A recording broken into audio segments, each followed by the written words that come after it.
How to survive prison life. Landed in the big house? Survive prison life by following these do's and don'ts. You will need zipped lips, humility, restraint, and acceptance. Optional, courage. Step 1. Don't rat anyone out, ever. If you want to survive prison life, this is the #1 rule. Step 2. Forget what you've seen on TV about swaggering into prison like a tough guy so you won't get picked on. Acting like a badass is actually more likely to get you beaten up, because the established thugs will feel obligated to reassert their dominance. If you do get targeted for a smackdown, fight back to the best of your ability and try not to show fear. Step 3. If an inmate offers to give you something or do you a favor, politely decline. This is a common trick inmates use on newbies to get them into their debt, so they can extort a huge payback. Step 4. Don't join anything: a conversation, a mess hall table, a game of hoops, unless you're invited. Refrain from asking personal questions unless the other person has broached the subject first. Never ask an inmate what they're in for. Ask what they've been accused of. Step 5. Expect bad treatment from the guards if you're in for financial misdeeds, especially if you could once afford $6,000 shower curtains. These inmates tend to be assigned the most degrading jobs. Step 6. Assuming you're guilty, make peace with doing the time. Acceptance of your circumstances will help you survive prison life and plan for the future. Did you know? If an inmate tries to sneak in contraband via his rectum, it's known as keistering. A culture is a way of life of a group of people that includes behaviors, beliefs, values, and symbols that they accept, generally without thinking about them, and that they are passed along by communication and imitation from one generation to the next. We see cultures all around us each and every day, and a separate culture also exists within the walls of a prison. So what is a prison? It is an institution of confinement of people where they are legally held as a punishment for crimes they have committed or while awaiting trial. According to the global research, there are approximately 2 million inmates in state, federal, and private prisons throughout the country. Within these institutions, there are a wide range of diversity that exists. There are a variety of men and women of all different ages and ethnicities who have committed various crimes on different levels. Each person has different educational levels, mental statuses, and socioeconomic statuses. All of these differences are important for prisoners because they must readjust and learn new norms, rules, and expected patterns of behavior. Things that are considered unacceptable in the free world may be encouraged and rewarded inside the walls of an institution. A prison is an enclosed environment, meaning it is a small space compared to how many individuals it is attempting to accommodate, which has little access to outside its containing walls. Some prison cells come with one small window that has metal bars on it to prevent anything from coming in or going out. Other cells lack this window, for example in the case of solitary confinement. Many inmates are housed in a cell with multiple roommates, and some are housed alone, depending on what restrictions they have placed upon them. Although all facilities have varying schedules, all prisons are on a strict schedule similar to one another. Inmates are forced to follow it exactly how it is set, and may be punished if they do not abide. This is a sample schedule that shows just how strict they are based on different restrictions a prisoner might be categorized under. As you can see, prisoners are not given much time to complete tasks that someone outside of prison life may take a longer time to accomplish, for example, eating meals and showering. In most prisons, the meals are prepped and cooked by inmates. However, some places require employees to cook the food. The prisoners generally get about 20 to 30 minutes to eat their food and are kept on a strict schedule. The Federal Bureau of Prisons is who regulates the food served in prisons and actually requires kosher dietary restrictions to be incorporated into the meals for religious beliefs. Some prisoners give special meals for holidays, but some do not. Some prisons have attempted to cut costs by giving only 2 meals a day rather than 3 and not offering these special holiday meals. The incidence of serious mental illness is 2 to 4 times higher among prisoners than it is in the general population. In a study of more than 20,000 adults entering 5 local jails, researchers documented serious mental illnesses in 14.5% of the men and 31% of the women, which taken together comprises 16.9% of those studied, rates in excess of 3 to 6 times those found in the general population. While in prison, social interactions differ greatly from life outside of prison walls. Although the amount of interaction a prison may get varies between individuals, a general idea of their social interactions does exist. A prisoner may get some interaction while doing their daily chores, while out in the courtyard, or while eating their meals, for example.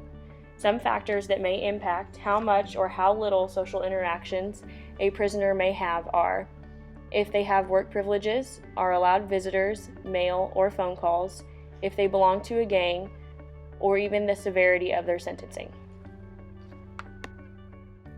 Not going outside will affect the prisoner's mental status the most because they are being restricted from going outside.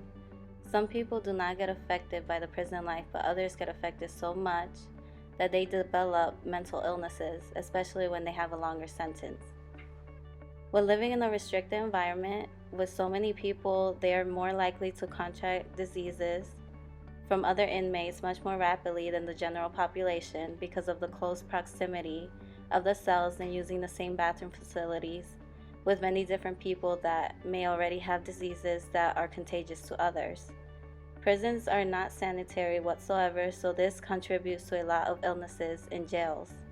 Most prisoners already had a communicable disease prior to entering the prison, but since healthcare in the prison is poor already, they will have even poorer health because their diseases and/or illnesses will become worse throughout the years of not getting properly seen by a healthcare professional. The food being served in the prisons from the previous menu example does show that prisoners get a balanced meal, but the problem is that the food is not enjoyable to eat. Usually the menus in the prisons sound decent to eat, but once they serve the tray of food, all the food looks like it's thrown all together and the food looks horrible to even eat. Prisoners have gone to hunger strikes because the food they ate in the prison made them ill.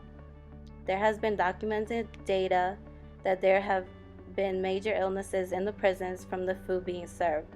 This will result into starvation and resulting in not having the proper nutrients for their health. In prison, inmates interact with each other depending if they are in a certain group in prison where they are allowed to be socially interacting.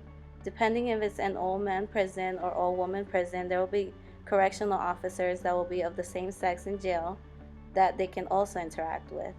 An example to think of is that you go into a male prison, there aren't any women in there that the inmates can socially interact with. This really affects female nurses who go check up on prisoners' health because if a male prisoner who has not seen a woman for years will likely be violent or harass the female nurse while in there giving care to the prisoner. Depending on the circumstance of each prisoner, activities and opportunities are offered while they are in custody. Educational opportunities are provided to each prisoner based on their circumstances. Employment in the prison is assigned based on the inmate's behaviors. Occasionally, inmates can request a certain job or chore, which must be approved by higher authority. Some of the employment opportunities include working in the kitchen, bakery, laundry room, tailor shop, community work, cleaning, woodwork shop, and working outside. Inmates' education is one of the most important aspects of the prison system. Higher education in prisons reduces recidivism and increases the safety and well-being of communities to which formerly incarcerated people return. With this being said, all institutions offer wellness education, adult continuing education, literacy classes, English as a second language, parenting classes, instruction and leisure time activities, and library services. Inmates who did not receive a high school diploma or GED certificate must participate in a literacy program for a minimum of 240 hours or until they obtain their GED. Vocational and occupational training programs are offered based on the inmate's needs. Some college courses are offered, however, inmates are responsible for funding this coursework. All prisoners in correctional institutions have access to health care, regardless of their custody level or security classification. If a prisoner has a healthcare need that cannot be met at their current facility, they will be transferred to a facility where their needs may be met. According to the Civil Rights Act, all patients can see a nurse if they are in pain, feeling ill, or experiencing anything abnormal. Healthcare systems within prisons screen, monitor, and aid in the treatment of MRSA, tuberculosis, STDs, HIV or AIDS, and hepatitis. Chronic conditions and diseases are also monitored throughout an inmate's sentence, such as arthritis, asthma, cancer, diabetes, heart disease, and high blood pressure. In an attempt to treat patients and prevent the spread of influenza throughout the prison, isolation and quarantine methods are used. Confining patients who are sick with influenza will help prevent further transmission to other inmates. Symptoms must include having a fever of 100 degrees Fahrenheit or higher, plus either a cough or sore throat to be isolated or quarantined. So are they patients or prisoners? This is one of the biggest challenges for nurses when it comes to dealing with inmates, setting aside their convictions and providing them with the care that they normally would for any individual. Not only do they have problems with stereotyping, but also worrying about their own safety as well as many of the boundaries that come along with dealing with prisoners, such as correctional nursing versus nursing in a healthcare setting are not the same. For example, in a hospital, their primary goal is caring, and a nurse tends to work on one unit, generally sticking to one skill set with unlimited resources. However, working as a correctional nurse, that's not the case. Due to being in a restricted environment, healthcare is not the primary goal, where security and safety are. They have very limited resources with minimal help. Their practice is very diverse, dealing with all kinds of patients, so they must establish between many kinds of nursing with strong critical thinking skills. Every day for them is different and unpredictable, always being prepared for the worst. As nurses, we are expected to have a caring, non-biased, critical thinking perspective.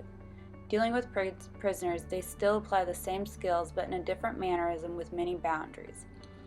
An example of the differences would be showing empathy.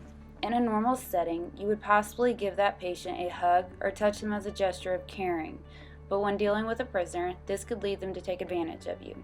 By listening and setting aside their criminal history and focusing on their health can be just as effective as showing empathy. Safety for nurses. It's important to be mindful of what nurses have unattended in exam rooms. Even a seemingly harmless roll of tape, she says, could be used as a weapon. It doesn't mean that weapon is to be used on you, but for many people, it's so they have something to protect themselves around should they get in trouble. In our prevention in prison, chronic care clinic visits include a review of systems, physical examination, asking about any new problems, reviewing recent diagnostic test results, ordering new labs and or x-rays, counseling the patients on their medications, diet, exercise, smoking cessation, weight loss, and disease processes, and referring them to physical therapy, optometry, brace and limb, dietary counseling, or to a specialty clinic if needed. Also, for the prevention of malnutrition, it's important to ensure that the nutritional needs of those in prison are met to prevent malnutrition and to promote healthy lifestyles among offenders. It is aimed at nurses who work with patients in penal or young offender settings and places where nutrition is institutionally organized. Those working in such settings need to recognize the importance of promoting health among offenders and preventing health inequalities. And being advocates as a healthcare worker, it is essential that nurses are able to recognize malnutrition, provide nutritional advice where appropriate, and refer individuals to dietetic services for further assessment and treatment. Due to limited resources, nurses need to be primary advocates. As you can see, prisoners are a unique population that have many differences. These differences are important to keep in mind because they can become barriers to the care that the nurse is providing to that patient.